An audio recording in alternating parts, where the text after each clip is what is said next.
Bom, na sexta unidade, nós vamos ver a questão do comportamento do aluno durante o processo de ensino-aprendizagem. Certa vez, um professor afirmou que somente entraria em sala de aula para lecionar quando os alunos modificassem seu comportamento, tornando-se mais disciplinados. Essa fala é significativa na medida em que alerta para o sentido da disciplina, ou melhor, da indisciplina em sala de aula, e sua implicação no caso do desenvolvimento da aprendizagem. Por outro lado, a afirmação suscita um questionamento muito sério. Que vem a ser disciplina ou indisciplina dentro de uma sala de aula? É possível avaliar-se o desempenho do professor pela disciplina constatada em suas aulas? Nesta unidade, vamos conceituar o assunto dimensioná-lo de acordo com pressupostos das correntes pedagógicas mais conhecidas. Indicar algumas causas mais frequentes da indisciplina em sala de aula e apontar sugestões para enfrentar ou solucionar o problema. 6.1 Conceitos. O termo tem diferentes significados e, isolando-se apenas a questão comportamental, tem-se, primeiro, para a escola tradicional diz respeito ao silêncio absoluto dos alunos que ouvem as explicações do professor. Segundo, para a escola nova progressista, o problema não existe. Terceiro, para a escola globalizada significa a concentração da atenção e interesse em determinado processo de ensino-aprendizagem. De qualquer maneira, o ser humano, aluno, está em determinada ação objetivada. O que parece estranho aos docentes, na realidade, é o ato de indisciplina, insubordinação, desatenção, desassossego. 6.2 Causas da indisciplina e possíveis soluções para orientar a atividade do aluno para o estudo. A agitação dos alunos em classe é uma realidade. Orientar a movimentação é uma arte a ser desenvolvida pelo docente. Mas, para que tal aconteça, é necessário que se conheçam e se detectem as causas prováveis da disciplina. 6.3 O próprio docente. Pode originar-se na sua falta de vocação e aptidão para enfrentar e aceitar as tarefas específicas do magistério, ou pode estar no desconhecimento do conteúdo pelo qual é responsável, o que torna vulnerável pela insegurança que manifesta diante de situações, questões didáticas problemáticas. Pode originar-se na timidez ou no autoritarismo, nas limitações físicas não compreendidas e denominadas por ele mesmo. Pode ser igualmente reflexo de problemas familiares, sociais e ou econômicos vividos. Assim, um docente com problema fatalmente provocará indisciplina pela falta de domínio de si mesmo. Desta forma, para que se resolva ou contorne a situação, é necessário anteriormente conhecer-se e dominar-se. Prováveis soluções. É necessário que o docente conquiste o grupo de alunos a seus cuidados, desde sua primeira apresentação em aula, ter uma postura física, demonstrar aos alunos sua maneira de agir, o que pretende da classe, os parâmetros que orientarão a relação professor-aluno e sua metodologia e sistema de avaliação, dando ciência do conteúdo que será desenvolvido no decorrer do ano escolar. Construção escolar, 6.4. A construção escolar. A localização em ruas e avenidas com trânsito intenso ou arquiteturas do prédio com instalações adaptadas, sem condições pedagógicas, certamente são fatores propícios para a agitação dentro da sala de aula. Prováveis soluções. Reconstruir o prédio é absolutamente impossível, mas um tratamento mais participativo da comunidade pode minorar os malefícios. Aqui entra a participação docente nas tarefas administrativas. Sentir-se como um membro daquela comunidade, mesmo que o seu local de moradia não seja o mesmo. Dialogar com os pais e os alunos a respeito da propriedade efetiva do estabelecimento. Discutir com os colegas as formas mais ajustadas de arejamento das classes. Cuidar para que estruturas imobiliárias sejam respeitadas seriam algumas formas para, pelo menos, minimizar os problemas. 6.5. O currículo escolar. A natureza dos conteúdos selecionados e a forma de organização das atividades de uma escola podem ser fatores decisivos para a indisciplina. Assim, as escolas que trabalham na forma excessiva de centros de interesse, nos quais, mês a mês, se projetam e se realizam inúmeros festejos de modo a prejudicar o desenvolvimento do ensino em sala de aula, pode ser altamente indisciplinadas ou, também, conjuntos de atividades didáticas que não respondem às necessidades sociais e políticas da comunidade na qual se encontra a escola, podem ser fatores altamente indisciplinares. Prováveis soluções. A escolha de uma grade curricular não é, na maioria das vezes, tarefa de competência dos docentes, mas é de sua responsabilidade um planejamento consciente, realista, moderno e contínuo. O trabalho integrado de diferentes disciplinas, matérias, a colocação de alunos em permanentes atividades de aprendizagem, o controle e a correção de tarefas executadas por eles são soluções que promovem atividades comportada, conforme atestam os docentes e os próprios alunos. 6.6. O pessoal da escola.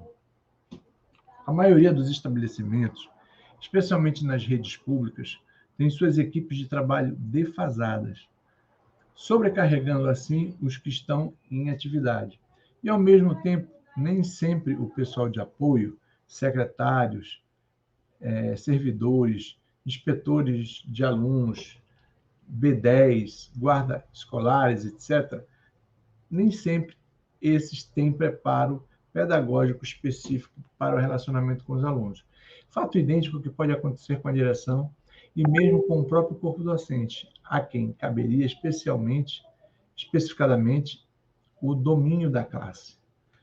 Nessa realidade, todo o pessoal da escola poderá vir a ser uma fonte de indisciplina escolar. Prováveis soluções.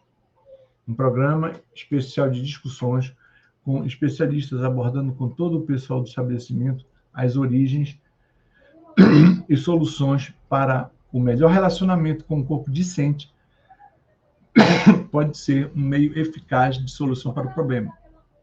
É evidente que não basta a boa vontade do corpo docente, pois a administração mais esclarecida é de fundamental importância. 6.7. Questões sociais. Agitações, greves, mudanças de estrutura econômica, desestruturação familiar, comunidades permissivas ou opressoras, modelos comportamentais apresentados pela TV, todos esses elementos, isoladamente ou no seu conjunto, promovem fatalmente a indisciplina.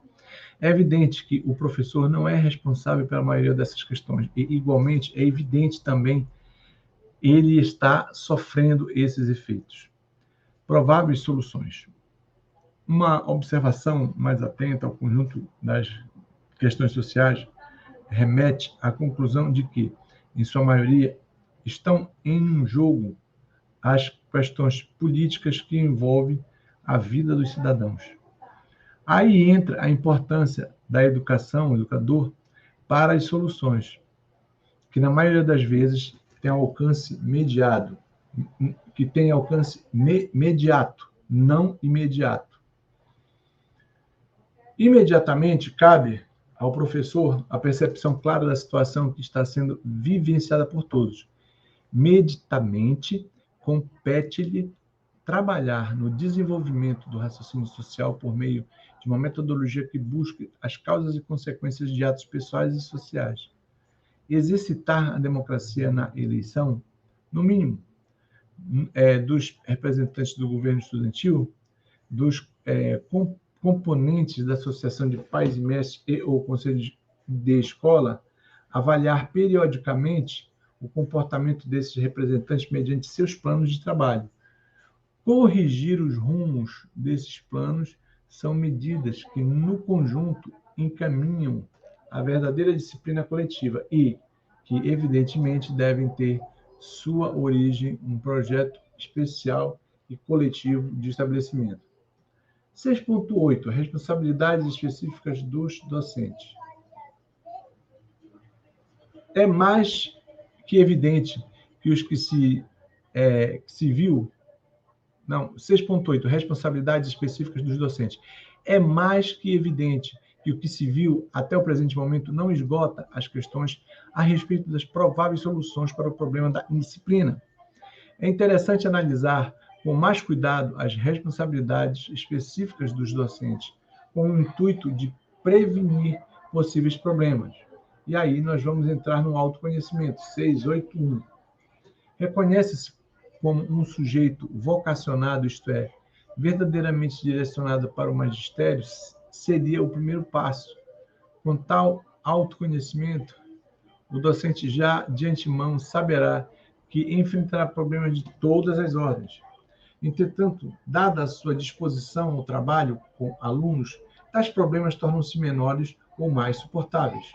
6.8.2 Preparação específica didática.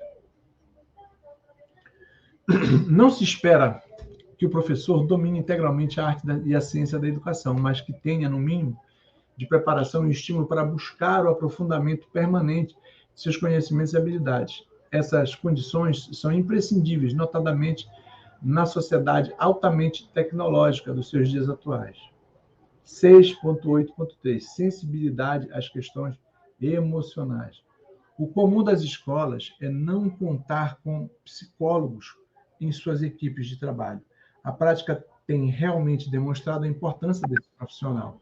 No entanto, visto que a maior parte dos problemas enfrentados pelos professores pode ter amparo na psicologia, a personalidade segura do docente é um primeiro passo, mas um segundo repousa no diálogo, tendo em vista o reconhecimento de cada aluno em particular, reconhecimento esse que leva ao conhecimento das características individuais, com base nos problemas familiares e culturais dos discentes. A diagnose da população-alvo certamente fará com que o professor se aproxime mais dos alunos problemáticos, tendo em vista a escolha de formas alternativas para a solução desses problemas. Não se deve esquecer que o equilíbrio emocional do próprio professor é fator decisivo. Elemento 6.8.4. Estar em contato constante com a comunidade da escola. Essa prática fará com que o professor entenda que os alunos repetem os modelos de seus ídolos, pais, personalidades da comunidade, e nem sempre são os modelos desejáveis do estabelecimento professor. Junto a isto, está a sensibilidade para o reconhecimento dos verdadeiros líderes dentre as salas de aula. Essa diagnose pode remeter à necessidade da criação de projetos específicos de reeducação familiar. 6.8.5 Cumprimento das normas disciplinares e administrativas do estabelecimento. Há uma série de normas disciplinares estabelecidas, democráticas, ou geralmente que, uma vez cumpridas, produzem efeitos disciplinares. Ser assíduo, estar em sala de aula no seu decorrer, preparar cada aula em particular, manter os alunos em classe, responsabilizando-os pela atividade de cada um em um particular, são atitudes administrativas do âmbito docente, que auxiliam não só para o próprio professor, mas como a administração global do estabelecimento, graças à organização e clima produtivo em que produzem. 6.8.6 Uso de recursos didáticos múltiplos e variados. Finalmente, o emprego de recursos múltiplos e variados é fundamental. Primeiro, deixar claro para a classe não apenas os objetivos gerais da sua disciplina em particular, como também os objetivos específicos de cada aula. Quaisquer atividades que tenham claramente propostas por suas origens, necessidades e aplicações imediatas ou não, soam como mais prazerosas. Segundo, manter os alunos ocupados. Aluno que não trabalha, não dá trabalho. Assim, descobrir tarefas imediatas para aqueles que são mais rápidos na conclusão de suas atividades é de vital importância. Uma biblioteca de classe ajudaria e muito, assim como salas ambientes, favoreceriam atividades individuais para os mais rápidos. 3. Aplicar a estrutura curricular em espiral, de tal forma que os temas, sendo retomados de série a série, permitam um retorno ao conteúdo, ainda não adormecido, e em uma evolução para patamares mais complexos de conteúdo.